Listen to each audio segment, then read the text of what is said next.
on my own. There's no sense for me to quit. What you saying? We don't know. I'm just trying to reach my goals. Heard you snitching, saying that so you can't hang with me no more. What's up, guys? Chris and I'm back with another amazing video, man. Now today we got a movie review this time, man. We're gonna be well, not reacting, but reviewing the Insidious Part 2, The Red Door. Now, the reason as to why I want to do a review on this movie is that I actually just watched it. Now, I know that I'm like a year late on the movie, but I feel like the movie has like a deeper meaning than like it just being a horror movie about, just demons or whatever. So, in the movie, they follow the not teenager, he's probably like an adult now, but, Dalton, as he's going to college or whatever, and he's having college experiences, and he's trying to live a normal college life, right? But these demons from the first movie, Insidious, keep coming back to haunt him. Now, he doesn't even know why they're coming back to haunt him because of the fact that him and his father made the deliberate decision to forget all of the, you feel me? They forgot the entire experience that they had in the first movie. So, him and his father keep on having to deal with these demons that keep coming back to, claim their bodies. And they don't know why. Now, if you just watched the second movie without watching the first movie, then you wouldn't know why either, because of the fact that they are what we call astral projectors. But now, when you astral project, you're able to leave your body when you go to sleep, and you go into a realm called the further. Now, I actually believe that this is like a real thing. Like, some people, like, if you are calm enough and you know how to do it, you can leave your body when you go to sleep and travel off into different things. But I'm not sure that you can, like, go into a realm called the further and you're meeting up with evil demons that want to claim your body. That might be true, but it just sounds far-fetched and it's just for a movie. But all that's besides the point. Point is, that's what they're able to do in the movie, right? And so he keeps on doing this, like, unconsciously and like unwillingly. Like, he'll just literally just be chilling painting something, and then out of nowhere a demon hand will come touch him. Or like what happened, like, I think he was painting in his room or something like that, and he just fell asleep, and he was able to like get a lantern and walk to his old roommate's room, and like he was in the room like touching stuff, like, fiddling around with stuff. And like when he got back to his room, there was a demon coming to his, coming to his room, but he didn't even notice it. He just closed the door. So with this power, he's kind of like just, trying to remember why he can do all these things. Like, it's not like he doesn't know what's going on. He knows what's going on. He just doesn't know why it's going on. And so he says in the movie, I think I'm getting close to something, or something is getting close to me, because like he knows what's going on. Now later on in the movie, we find out, or I don't know if he found this out or if we already knew and I just forgot, but we find out that his dad ended up chasing around his family with a bat trying to kill him. And that's why I say that the movie has a deeper meaning into it, because I feel like the movie is basically about how we push down our trauma, and when we try to do that, it keeps on trying to come back and get us. You know what I'm saying? Like, you gotta be able to accept the fact that bad things happen, right? And if something bad happens to you, don't try to push it down with drugs, alcohol, whatever. Don't try to forget it, because it's going to keep on resurfacing in the worst way possible. And so I guess that's like representation with like the demons. Like, they keep on coming back because they keep on trying to forget the fact that, yeah, something terrible did happen to them. And they keep on trying to forget about, like, the red door. And that's why in the end of the movie, the black girl, she goes, oh yeah, burn it, delete it, get it out of here, forget about it. And he goes, no, forgetting about it's not going to work. You got to remember about it. You got to remember that it is the thing and acknowledge it, but just don't go searching, don't go like, don't go dwelling in it. And that's why I feel like you can kind of learn a lesson from these movies. Me, and along with a lot of other people like me, I've dealt with abandonment issues, you know what I'm saying? I've dealt with like the feeling of like, just feeling like you've been abandoned. And when you deal with something like that, one of the ways to cope with it and one of the ways to deal with it is like, pushing away the person that you feel like abandoned you, and like, you get into a relationship or you get into a friendship and you feel like they're trying to like, you feel like you're seeing tendencies, you just immediately cut them off so that you don't got to deal with abandonment again. You know what I'm saying? And like in the long run, it kind of hurts you because it's like you cannot live in the past while trying to, go into the future. You know what I'm saying? That's how you get depression. You know what I'm saying? That's how you get anxiety. You know what I'm saying? By living in the past and always looking back and dwelling on the mistakes of others and the mistakes that you made as well. You know what I'm saying? So yeah, that's kind of like how I interpreted the movie and how I felt, or what I felt the movie was trying to get at. Is like, yo, like, you cannot push down your trauma.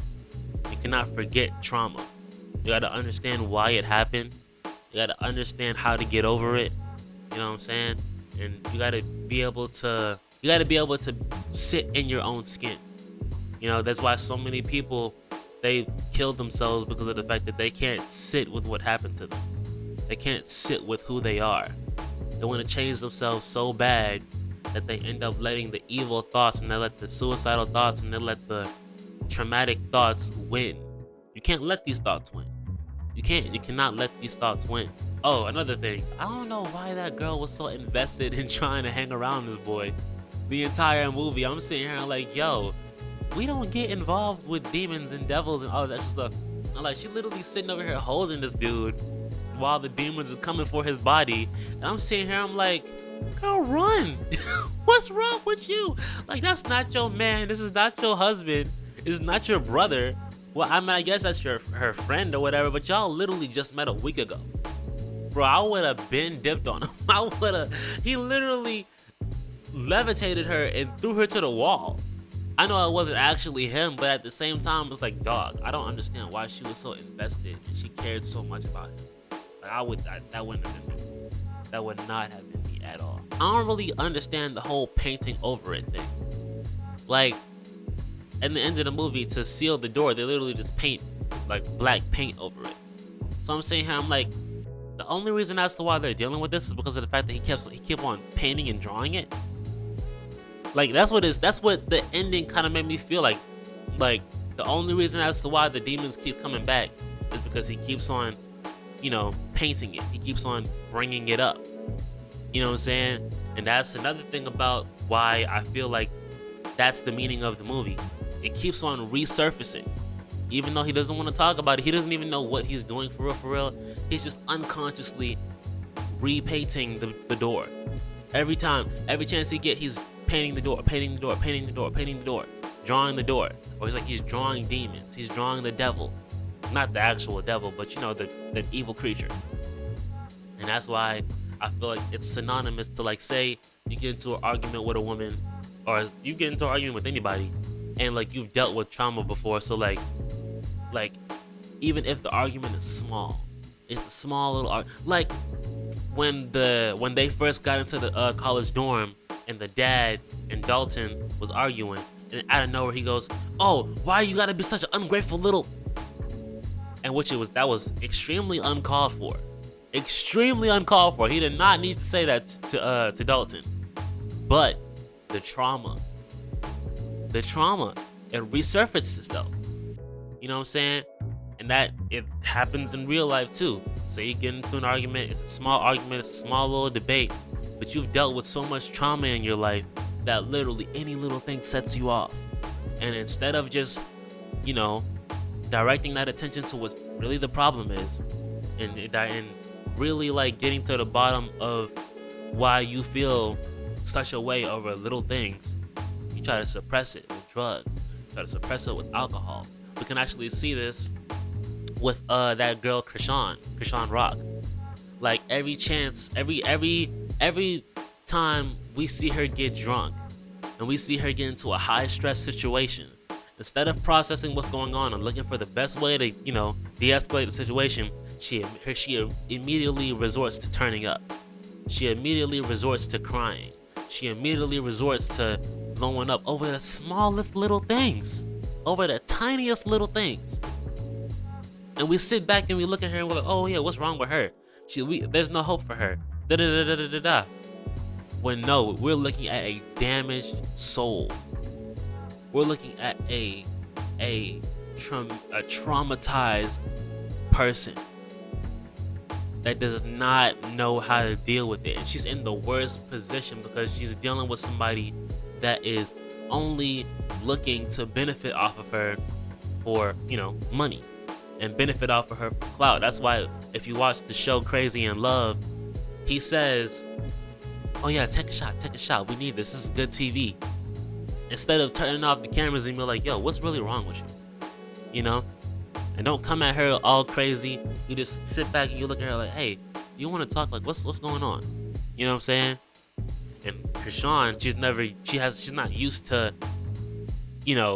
she's not used to real love. She doesn't really know what real love is. So she's taking whatever can assimilate love. She's taking whatever can, make her feel like she's being loved. When in reality, she's being used. In reality, she's being taken advantage of. But this video is not about Krishan. Yeah, man, that's what I took from the movie. I feel like it's way deeper than just a horror movie. I feel like if you really sit back and you watch the movie and you really like pick apart the scenes and you read between the lines, bro, it can teach you a lesson, about like, trauma, PTSD, the things that everyday humans face. But that's all I got for this video, man. If you guys like this video, it's a pretty cool video, leave a like, comment, and subscribe. Turn on the post notifications, share this video with all of your friends. And until next time, guys, peace out. And I just had to clear my mind real quick. They count me out, but I beat all the odds and all them differences. You serve the white man, you don't get no perks, you don't get no benefits. You serve yourself, you get what you deserve. I swear I witnessed it. I got it together. Me and my brother, we sticking together for real. You gotta get on my level.